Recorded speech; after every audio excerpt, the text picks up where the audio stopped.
دوستو، آج کی اس ویڈیو میں ہم امت میں مشہور حضرت ادریس علیہ السلام اور موت کے فرشتے کا ایک عجیب واقعہ آپ کو سنائیں گے۔ یہ واقعہ بہت ہی پیارا اور دلچسپ ہے، اس لیے آخر تک ضرور دیکھیے گا۔ سیدنا ادریس علیہ السلام ایک دن اپنے کام سے فارغ ہو کر بیٹھے ہوئے تھے، تبھی اچانک ملک الموت آدمی کی صورت میں مہمان کے طور پر رات کو حضرت ادریس علیہ السلام کے دروازے پر آن پہنچے۔ حضرت ادریس علیہ السلام ہمیشہ روزہ رکھنے والے انسان تھے۔ جب شام ہوئی اور جب افطار کا ٹائم ہوا تو آپ کا کھانا جنت سے آتا تھا۔ آپ جتنا چاہتے تھے کھا لیتے تھے، باقی کھانا پھر جنت میں واپس چلا جاتا تھا۔ اس دن کا کھانا جب جنت سے آیا تو حضرت ادریس علیہ السلام نے وہ کھانا اس مسافر کو پیش کر دیا، لیکن مسافر نے کچھ نہ کھایا اور قدم قدم پر رکھ کر عبادت کرتا رہا۔ حضرت ادریس علیہ السلام ان کا یہ حال دیکھ کر بہت متاثر ہوئے کہ یہ کون شخص ہے۔ اگلے دن حضرت ادریس علیہ السلام نے ان سے کہا، تم میرے ساتھ جنگل جا کر خدا کی قدرت دیکھو۔ تب دونوں بزرگ گھر سے میدان کی طرف نکل پڑے۔ چلتے چلتے گیہوں کے ایک کھیت میں پہنچے۔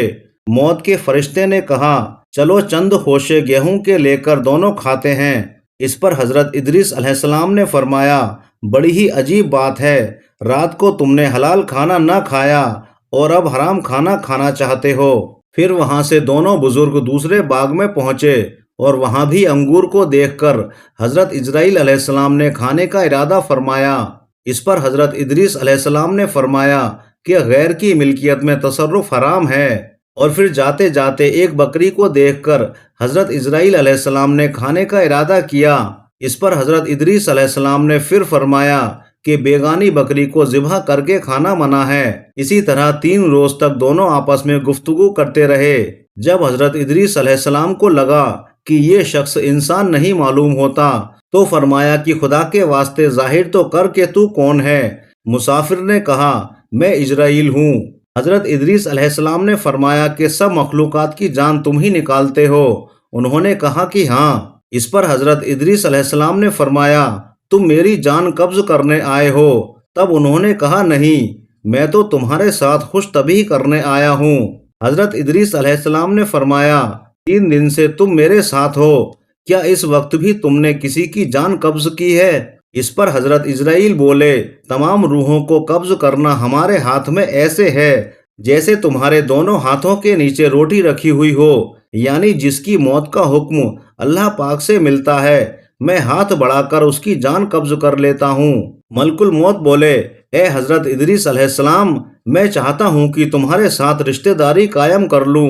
اس پر حضرت ادریس علیہ السلام نے فرمایا کہ میں تمہارے ساتھ رشتہ داری قائم کروں گا، آپ مجھ کو روح قبض کرنے کی کڑواہٹ دکھا دیں تاکہ مجھے زیادہ خوف نہ ہو اور عبرت ہو، میں اپنے خالق کی زیادہ عبادت کروں۔ اس پر ملک الموت نے کہا کہ میں اللہ کی رضا کے بغیر کسی کی جان قبض نہیں کر سکتا۔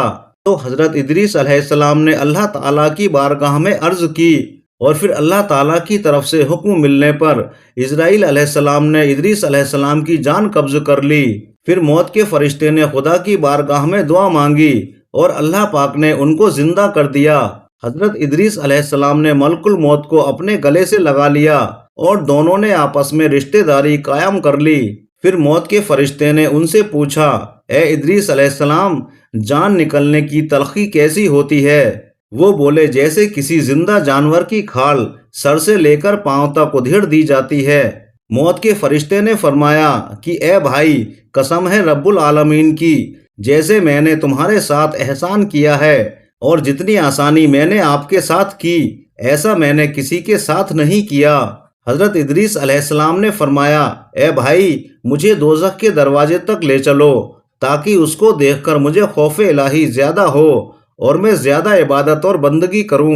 موت کے فرشتے نے اللہ کے حکم سے ان کو دوزخ کے 7 طبق دکھائے، اور پھر حضرت ادریس علیہ السلام بولے، اے بھائی، مجھے جنت دیکھنے کی بھی آرزو ہے تاکہ دیکھ کر خوشی حاصل کروں اور عبادت زیادہ سے زیادہ کروں۔ اس پر موت کے فرشتے حضرت اسرائیل علیہ السلام ان کو جنت کے دروازے پر لے گئے۔ پھر انہوں نے جنت کے منظر اپنی آنکھوں سے دیکھے، پھر کہنے لگے، اے بھائی، میں جان کی تلخی سہ چکا ہوں، پھر دوزخ بھی دیکھ لی، اب میرا جگر پیاس کے مارے جل رہا ہے، اگر آپ کی اجازت ہو تو میں بہشت میں جا کر ایک پیالہ جام پی لوں؟ اس پر حضرت اسرائیل علیہ السلام نے فرمایا، ہاں، اگر تم واپس آنے کا ارادہ کرو۔ شاید پیاس کی وجہ سے حضرت ادریس علیہ السلام نے واپس آنے کا وعدہ کر لیا اور اللہ تعالیٰ کے حکم سے اپنی جوتیاں درخت طوبہ کے نیچے چھوڑ کر بہشت میں داخل ہو گئے اور واپس آنے کا بھی وعدہ کیا اور نالین کو درخت کے نیچے بھی چھوڑ آئے تھے۔ کچھ دیر بعد موت کے فرشتے نے ان کو آواز دی، اے بھائی، دیر مت کرو۔ تو جواب میں حضرت ادریس علیہ السلام نے فرمایا، اے مہربان، اللہ تعالیٰ فرماتا ہے کہ ہر نفس کو موت کا ذائقہ چکھنا ہے۔ اب تو میں نے موت کا مزہ چکھ لیا ہے اور میں جنت میں بھی پہنچ چکا ہوں، اور یہ بھی اللہ پاک فرماتا ہے کہ ان کو وہاں کوئی تکلیف نہ پہنچے گی اور نہ ہی ان کو وہاں سے نکالا جائے گا، یعنی جو جنت میں گیا وہ واپس نہ نکالا جائے گا۔ اے بھائی، اب میں ہرگز نہ آؤں گا۔ تبھی بارگاہ الہی سے آواز آئی، اے اسرائیل علیہ السلام، میں نے ان کی تقدیر میں یہی لکھا تھا۔ حضرت ادریس علیہ السلام موت کا مزہ چکھ کر اور دوزخ کو بھی دیکھ کر جنت میں جا رہے تھے۔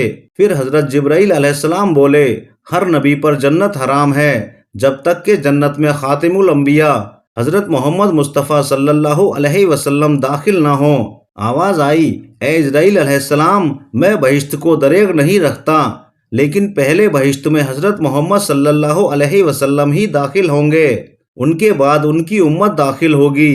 حضرت ادریس علیہ السلام تو بہشت میں چلے گئے اور ان کے ساتوں فرزند ان کی جدائی میں گریہ وزاری کرنے لگے، ان کی یاد میں آنسو بہاتے اور بہت روتے۔